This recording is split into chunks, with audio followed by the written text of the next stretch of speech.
বিজনী বিধানসভায় সিপিআইএম কর্মী সভা। বিজেপি সরকারের বিরুদ্ধে তীব্র সরকার বিরোধী অবস্থান। আসামে চিয়াং জেলার অন্তর্গত বিজনী বিধানসভা সমষ্টিতে সিপিআইএম এর নির্বাচনী কর্মী সভা অনুষ্ঠিত হয়। সভায় উপস্থিত ছিলেন জিতেন্দ্র চৌধুরী, সিপিআইএম পলিট ব্যুরোর সদস্য ও ত্রিপুরা বিধানসভার বিরোধী দলনেতা। কর্মীদের উদ্দেশ্যে বক্তব্য রাখতে গিয়ে তিনি শান্ত কিন্তু দৃঢ় ভঙ্গিতে বিজেপি সরকারের বিরুদ্ধে স্পষ্ট সরকার বিরোধী অবস্থান তুলে ধরেন। জিতেন্দ্র চৌধুরী বলেন, বিজেপি সরকার ক্ষমতায় এসে সাধারণ মানুষের সঙ্গে একের পর এক প্রতারণা করেছে। উন্নয়নের বড় বড় দাবি থাকলেও বাস্তবে মূল্যবৃদ্ধি, বেকারত্ব ও দুর্নীতির বোঝা মানুষের ঘাড়ে চাপানো হয়েছে। কৃষক ন্যায্য দাম পাচ্ছেন না, শ্রমিকের কাজ অনিশ্চিত, যুব সমাজের সামনে ভবিষ্যৎ অন্ধকার। তিনি অভিযোগ করেন, গণতন্ত্র আজ বিপন্ন। ভিন্ন মত দমন করতে প্রশাসনিক শক্তির অপব্যবহার করা হচ্ছে। তিনি আরো বলেন, এই পরিস্থিতির একমাত্র জবাব হলো সংগঠিত সরকার বিরোধী আন্দোলন। সিপিআইএম মানুষের অধিকার রক্ষায় আপোষহীনভাবে লড়াই করবে এবং রাস্তায় নেমে বিজেপি সরকারের জনবিরোধী নীতির বিরুদ্ধে প্রতিবাদ গড়ে তুলবে। সভায় কর্মীদের ঐক্যবদ্ধ আন্দোলন জোরদার করার আহ্বান জানানো হয়। সভা শেষে উপস্থিত নেতৃত্ববৃন্দ ও কর্মীরা বিজেপি সরকারের বিরুদ্ধে শক্তিশালী বিকল্প গড়ে তোলার শপথ নেন। স্মরণ করতেই হয়। কি বলেছিল যে সব দিক থেকে আজকে দিন এই দেশের জনগণের কাছে তিনি উপহার দেবেন। সে আজকে দিন দেশের যুবকদের বছরে 2 কোটি চাকরি, সে আজকে দিন দেশের সংখ্যাগরিষ্ঠ যে আমাদের জনগোষ্ঠী বা জনগণ, যাদের জীবন জীবিকা কৃষি নির্ভর, তাদের আয় দ্বিগুণা হবে।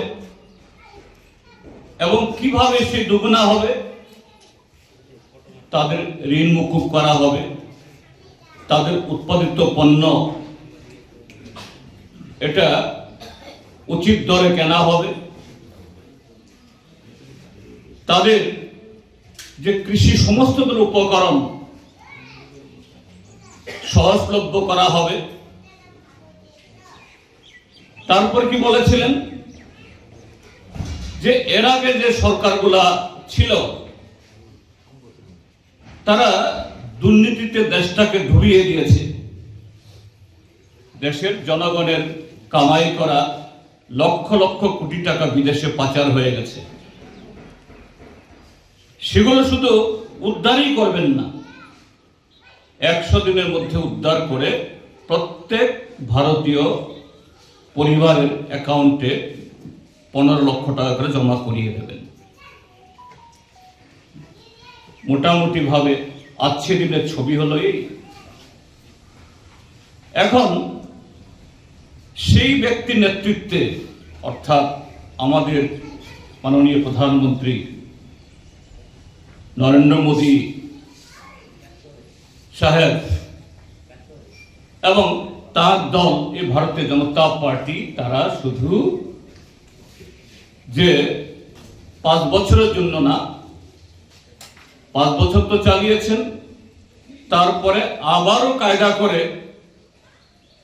এই পুলওয়ামা ঘটনা করে চক্রান্ত করে 5 বছরের জন্য এসছে, তারপরে আবার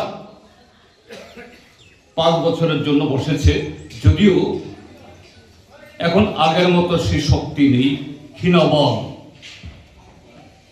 গত লোকসভা নির্বাচনে বলেছিল আপকি বার 400 পার, আর ভারতীয় জনতা পার্টি একাই তারা 370 আসন দখল করবে। মোদি হ্যাঁ তো মুমকিন হে, মোদি যা বলে এটা করে দেখায়, তার কোনো অন্যথা হয় না। এটা আগুনের মতো সত্য। কিন্তু এটা হয়নি, সংখ্যাগরিষ্ঠতা পায়নি। 2টা শরিক দলের সমর্থনে তারা সরকার চালাচ্ছে। কিন্তু বন্ধুরা, আমরা কি লক্ষ্য করছি? আমাদের দেশের মানুষ বিগত 10 বছর, অর্থাৎ দুটি সরকার, তার সমস্ত প্রতিশ্রুতি পালন না করা, উল্টো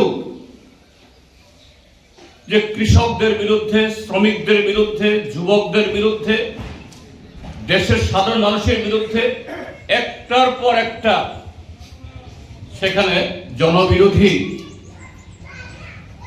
সংবিধান বিরোধী এই সমস্ত পদক্ষেপ গ্রহণ করেছেন, তার দেওয়া প্রতিশ্রুতি একটা পালন করা তো দূরে থাক, উচ্চারণেই করেননি। রিপোর্ট সংবাদ প্রতীক্ষা।